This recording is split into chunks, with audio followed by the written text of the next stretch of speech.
Salve, galera! Denise Alves aqui na voz. Eu sou produtora de conteúdo aqui no Porquê e está começando agora mais um episódio do Guetonomia Edição Quarentena. Bora! Bom, no episódio de hoje, a gente vai falar sobre o fim do auxílio emergencial. Durante esse ano que passou, o auxílio foi o que salvou aí o orçamento de muitas famílias, e agora, a última parcela, que foi agora em janeiro, acabou, e o que faremos, né, sem esse auxílio? A gente também não tem nem previsão se o governo vai ou não continuar nos pagando, continuar ajudando essas pessoas. Então, por isso que a gente resolveu falar sobre isso hoje. Uma, o que está acontecendo, e outra, como a gente pode amenizar esses efeitos no nosso bolso, no nosso orçamento, certo? Eduardo, chega, fala com a gente. E aí, Denise, tudo bem? Pois é, o último pagamento aconteceu agora há pouco, no dia 28 de janeiro, e como você estava falando, não está claro se o governo vai estender o benefício, né? O benefício ajudou muita gente, mas ele também custou bastante caro. E já que esse é um assunto importante, vamos começar falando um pouquinho sobre a escala que esse programa do auxílio emergencial tomou e como ele ajudou as pessoas a se manter durante o ano passado. Então, só relembrando, o auxílio pagava R$ 600 por mês para trabalhadores informais, trabalhadores de baixa renda e microempreendedores. Esse valor chegava até R$ 1.200 no caso de mães solteiras. Então, mulheres que se enquadravam nesses critérios e que estavam chefiando uma família sozinhas. No total, estima-se que mais de 68 milhões de brasileiros receberam auxílio. E essa foi a principal fonte de renda de muita gente durante o ano de 2020. Então, os negócios foram muito afetados pela pandemia e esse dinheiro chegou do céu para salvar muita gente mesmo. No total, o governo acabou gastando mais de 230 bilhões com essa transferência de renda.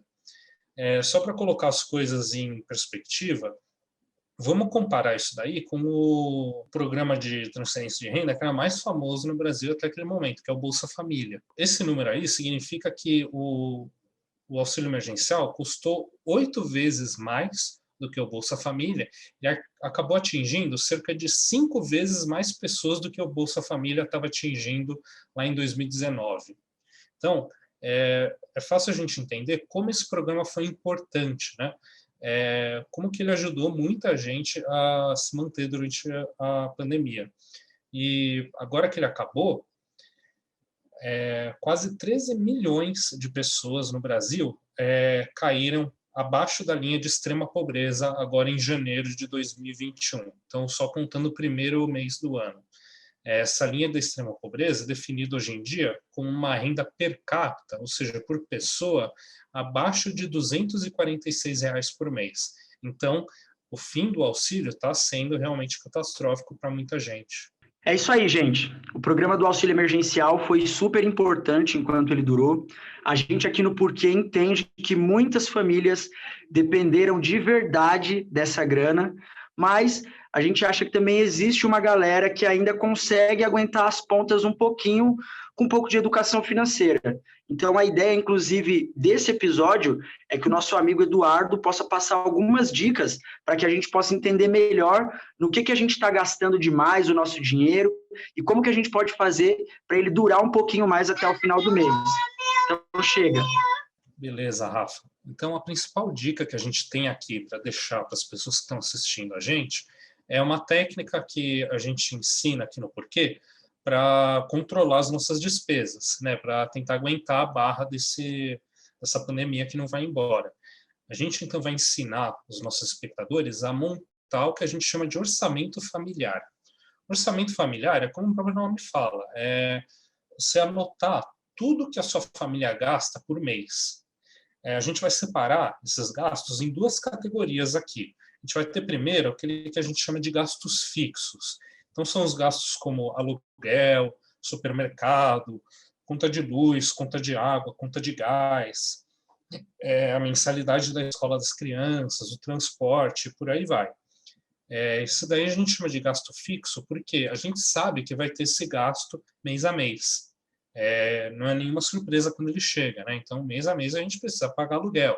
A gente tem uma despesa mais ou menos fixa no supermercado. A gente gasta mais ou menos a mesma coisa de energia, e por aí vai. E você pega, então, você anota todos esses gastos, pode ser numa folha de papel mesmo, ou num computador, se você preferir, e você vai contar qual foi o valor desses gastos no final do seu mês. Então, tudo que você gastou com esses gastos fixos. O ideal é que esse valor esteja lá na casa de 50% da sua renda mensal, ou seja, é ideal você manter ele lá gastando metade de tudo que você ganha por mês. Em seguida, a gente tem aqueles gastos que a gente chama de não fixos ou variáveis, aqueles gastos que a gente não costuma ter todo mês, aqueles lá que chegam de surpresa.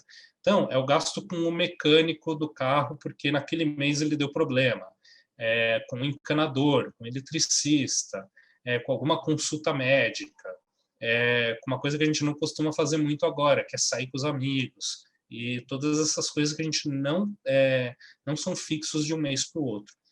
Esses gastos precisam estar lá na casa dos 30% da sua renda mensal. Isso daí vai deixar 20% da sua renda livres para você poupar. E daí a gente ensina que a pessoa use esses 20% para primeiro construir uma reserva de emergência. Então, todo mês, se você programar direitinho esses gastos, né, se você conseguir ir reduzindo eles na medida que eles comem muito da sua renda mensal, você vai conseguir, né, idealmente, poupar 20% da sua renda, que você vai primeiro utilizar, por exemplo, colocando na poupança mesmo, na caderneta de poupança, até você acumular nessa conta de 3 a 5 salários mensais. Essa daí vai ser a sua reserva de emergência, tá certo? Depois a gente poderia falar sobre como poupar mais para o longo prazo, por exemplo, para quando você está pensando em se aposentar, mas a sua meta, construindo esse orçamento familiar, é sempre deixar um pouquinho sobrando no fim do mês para você guardar e você poder utilizar para esses gastos que pegam a gente de surpresa, o médico, o mecânico do carro, esse tipo de coisa. Quando você constrói esse orçamento familiar, a utilidade dele é que ele te fala onde estão os seus problemas, né? Quais são os seus gastos que estão consumindo mais da sua renda. Então, se são seus gastos fixos que ultrapassaram muito aquela linha de 50% da sua renda, você sabe que está lá o seu problema. Então, você começa a pensar em coisas do tipo, será que eu preciso do meu carro? Será que eu não consigo utilizar transporte público para ir trabalhar? Será que não consigo fazer as mesmas coisas que eu estou fazendo agora com um plano de celular mais barato, por exemplo? Será que eu estou me descuidando na hora de tomar banho e daí a energia vem muito cara? A energia está sendo uma coisa bem cara ultimamente, né? Ela subiu bastante ao longo do ano passado. Então a ideia é que ele te dê mais controle sobre os seus gastos e ele te ensine onde estão os problemas do seu gasto familiar. Beleza, gente? Bom, galera, e para finalizar esse episódio, a gente vai falar sobre algumas iniciativas que tiveram aqui no Grajaú. Uma delas foi o Passo para o Futuro, que é uma ideia que a gente teve, eu e o Rafa, de conseguir ajudar os empreendedores aqui do Grajaú a continuarem produzindo. O projeto começou em maio e foi até dezembro, com acompanhamento dos economistas aqui do Porquê, dando um curso para esses empreendedores de educação financeira. E aí é isso, galera. A gente depende do quê? Depende da vacina para chegar nessa segunda fase, que é a fase da feira, onde esses empreendedores vão poder expor todos os produtos que eles produziram durante essa pandemia, durante a quarentena.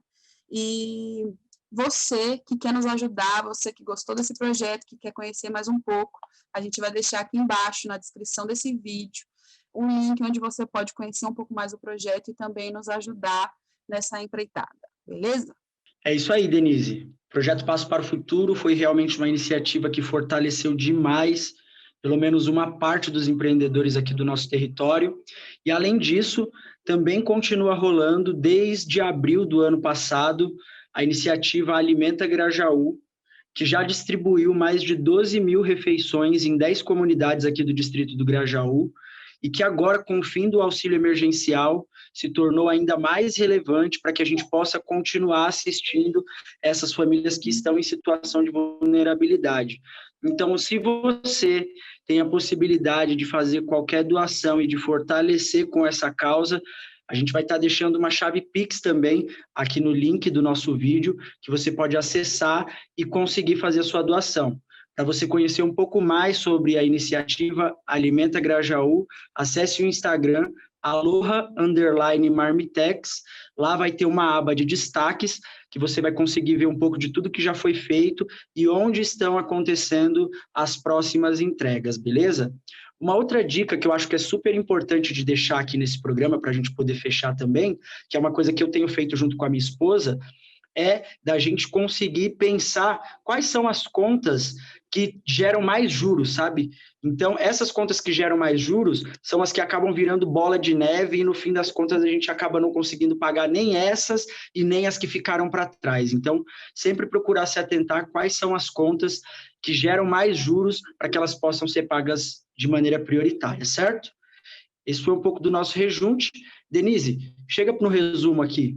Não se esquece de se inscrever no nosso canal, ativar o sininho para receber todos os conteúdos que a gente gerar por aqui. Se precisar falar com um de nossos economistas, é só chamar lá no Porquê, www.porquê.com.br, e a gente se vê no próximo episódio do Economia. Até semana que vem. Tchau!